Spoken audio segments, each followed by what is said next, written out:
So, the worst thing happened. I think my AC is out. Trying to fix it right now. It makes me think a lot about death, which, to be honest, that is a terrible that's a terrible way to interweave two ideas. But to be honest, it literally is something I've been thinking about. I've read several books. I want to not fear death, and I still do. And I don't think that's very Christ-like of me. Like, of course, I don't run toward it. I don't want to speak death literally into my life. However, I do think I have an unhealthy fear of death. That's today's video. Roll the intro. All I have to say each and every week, it's all we do if you haven't figured us out yet. Jesus is better. That's what we do every week. We pursue a life without lack by leaning into our limitations. First half of life is, what are my longings? But now you have that figured out. But now you start to realize, I can't change the world alone. You know what? These kids, there's something in them. I need to pour my life into people around me. I am so finite. But if I invest in a lot more people, I'm not as limited anymore. I can lean into my limitations and realize I don't need my name on the billboard. It's King Jesus that will always be remembered. So I'm gonna forget my ego that I just spent my whole first life building up. And I'm going to let it go and really be a champion for other people around me. I think we desperately are missing this in the church world today. And even like I'm thinking as a church planter, I've never heard a strategy where they say, we're gonna reach old people, right? It's always, we're gonna reach families, young families, because that looks better. But I'm thinking, is that because we're such a first half of life culture and all the marketing, everything is about that young family?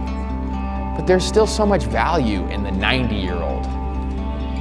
What if we poured more into them? Because guess what? They are gonna pour more into us. Right now, I'm struggling with the second half of spiritual life, and the thing that I'm embarrassed to say, I'm still scared of death. I don't want to die. I still feel like I got things to do. Like I feel like I'm still leaning into my longings, but as a pastor, I'm realizing I need to get quicker. I need to get better at realizing for me to live as Christ, to die as gain. That's like been my own spiritual journey I'm in right now. And so this is something I would say I'm really wrestling to get into fully into stage 3. So the way I describe this stage is you are redeemed from an impressive life to an empowering life. You know what? I don't need to impress people anymore. I just need to empower them. I don't care if you remember my name. I want you to remember Jesus' name. Guys, literally the worst thing that can happen in an Arizona summer has happened. Our AC is not, it's lukewarm. It is spitting out.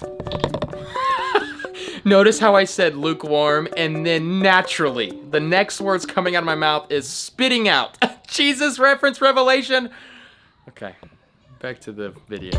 Air, so praise God for that, but not good enough air. And so I just called my dad. Thankfully, he's in Seattle right now, but he answered and he's like, I got a guy.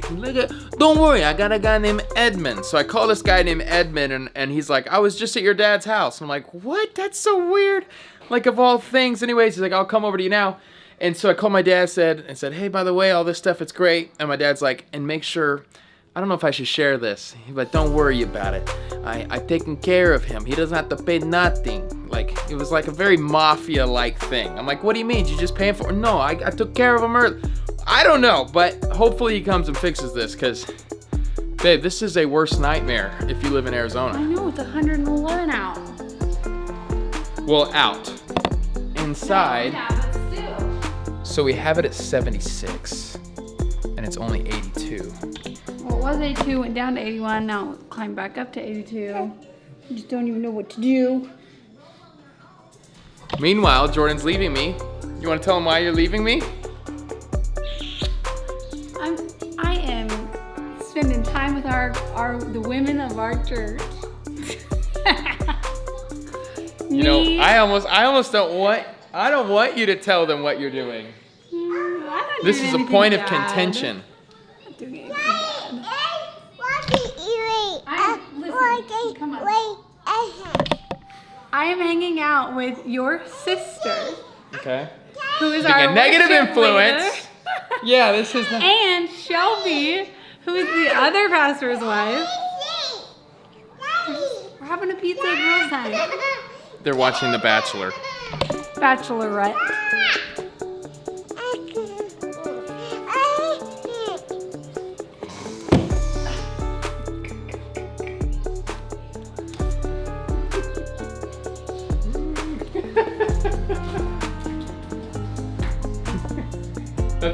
That's what you wanted us to do, to film that?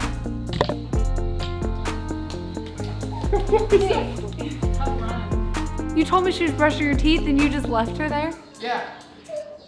I walked in, she's sitting on the counter, and she has got hand soap covering all of her extremities. Both legs, both arms, she's covered.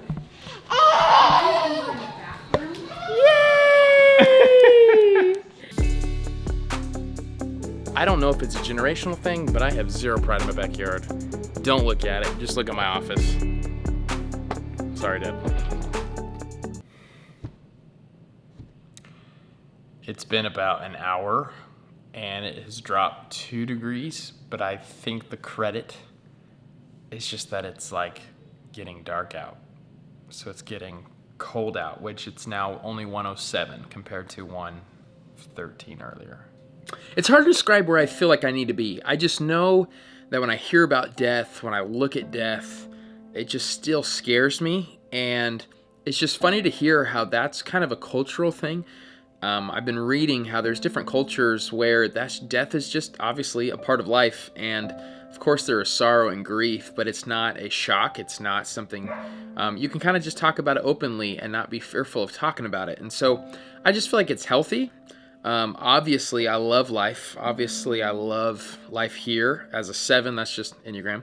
That's just what I do. But I just feel like I just need a healthier, more mature, robust view on that. So been reading quite a few books, Seasons of the Soul, Sacred Fire, a couple others. I'm going to read a couple more, like The Second Mountain. Anyways, just something I'm thinking about. Comment below. I'd love to hear from you. Are you somebody who fears death, who doesn't like thinking about it, talking about it, looking at it? It's even sad just today, actually last night, my great aunt passed away. So just sad. I just don't like it. Of course, I don't want to get to the point where I'm like, yay! But I really, I just know I need to have a healthier stance than I do now. I need to trust him more in that area of my life.